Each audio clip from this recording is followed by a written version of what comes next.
ना तो ये कहा युद्ध करो, ना कोई, बस यही कहा कि जिनका राज्य है वही देखेंगे, वही भगवान देखेंगे, चलो जाओ आप।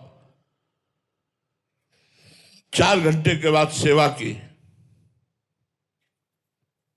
प्रणाम किया ठाकुर जी को, बाहर निकले और कहा आक्रमणकारी कहाँ है? तो उन्होंने कहा कि उसके बाद कोई आक्रमण की आवाज नहीं आई, कोई सूचना नहीं आई, कोई बात नहीं आई, हम लोग तैनात खड़े हैं, हमारे पास तक कोई नहीं आया। उनका मेरा घोड़ा तैयार किया जाए, मैं अभी देखता हूं। तो घोड़ा गए तो पसीना से लथपथ था घोड़ा। अरे ये तो ऐसा लग रहा है जैसे युद्ध करके आ रहा हो, इतना थके श्रमित, पसीना से लथपथ, जे ही छुआ तो रोमांच हो गया। बोले इतना आनंद तो मैंने कभी नहीं पाया अपने घोड़े को स्पर्श में, ये क्या बात है? चलो इसको छोड़ो, दूसरा घोड़ा लाओ। दूसरे घोड़े पे बैठे और जे गए तो सब सेना गिरी हुई पड़ी थी, चारों तरफ सब मूर्छित पड़े थे। जो विरोधी राजा था उसके पास जाकर घोड़े से खड़े हुए, वो मूर्छित पड़ा था, उसको होश में, एक भी मरे नहीं थे, होश में लाए और कहा, तो रो के चरणों में गिर गया।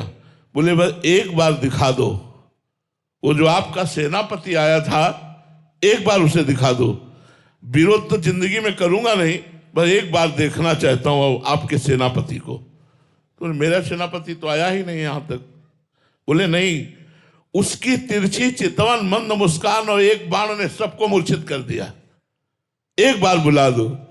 तो उन्होंने कहा वो और कोई नहीं हो सकते, वो मेरे भगवान हो सकते हैं। आए और घोड़े की आरती की अपने, और प्रणाम किया घोड़े को कि आराधना करते तो मुझे इतना समय हो गया, भगवान ने साक्षात दर्शन नहीं दिए, बस तेरा सौभाग्य कि भगवान तेरी पीठ पर सवार हुए।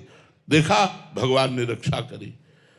जो भगवान के पूर्ण आश्रित होता है उसकी रक्षा भगवान करते हैं, भरण पोषण भगवान करते हैं। भगवान ने गीता जी में वचन दिया है, अनन्यश्चिन्तयन्तो माम ये जनाः पर्युपासते तेषां नित्याभियुक्ता नाम योगक्षेमं वहाम्यहम्। मैं उसके योग और क्षेम की स्वयं रक्षा करूंगा, भगवान कह रहे हैं।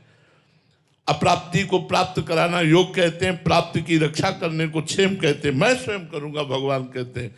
तो मुझे लगता है यार, अनेकों जीवन व्यतीत हो गए, अगर एक जीवन हम भगवान को देकर भजन करते हुए सत मार्ग से अपने कर्तव्य का पालन करें तो हमारा कल्याण हो जाए, हम सुखी हो जाएं, बड़े आनंद में, बड़े मौज में जीने के लिए। देखो